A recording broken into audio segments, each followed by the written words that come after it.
Alors pour commencer, faisons un peu de sociologie électorale.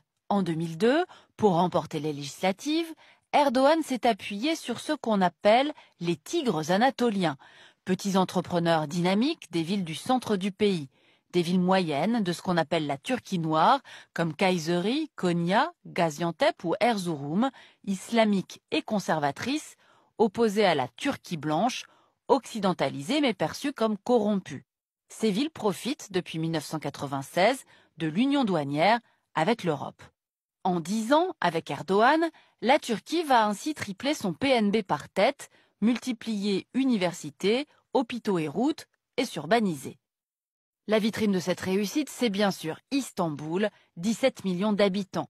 Quand il était maire, Erdogan y a fait construire un 3e pont sur le Bosphore, une mosquée géante, un nouvel aéroport.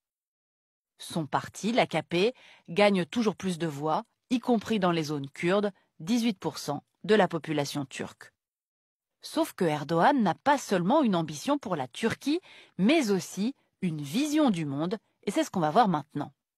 Premier outil de cette ambition, le réseau diplomatique turc, devenu sous Erdogan le 5e mondial, avec 239 ambassades et consulats. La Turquie d'Erdogan se montre également très active à l'ONU. Elle s'investit aussi au G20, à l'Organisation de la coopération islamique et à l'OTAN, dont la Turquie est membre depuis 1952 et où elle surjoue le rôle d'armée musulmane. Deuxième outil pour exporter cette puissance turque, les entrepreneurs, on l'a vu, très efficaces pour vendre des produits agricoles et industriels au Moyen-Orient, en Russie, en Asie centrale turcophone, ce qu'on appelle le Touran, dans le Caucase, en Europe et même jusqu'en Afrique. Là-bas, la Turquie s'implante notamment dans des pays musulmans boudés par l'Occident, comme la Somalie ou le Soudan, obtenant un bail de 99 ans sur le port soudanais de Souakin, en mer Rouge. En 15 ans, les échanges vers l'Afrique ont triplé, atteignant 20 milliards d'euros. En contrepartie, la Turquie importe matières premières et énergie, ici gaz et pétrole, qui lui font défaut. Troisième outil, le tourisme.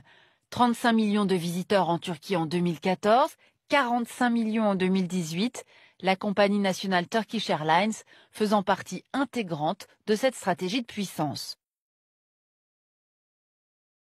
Puissance diplomatique, puissance commerciale, mais aussi diffusion d'un modèle culturel turc.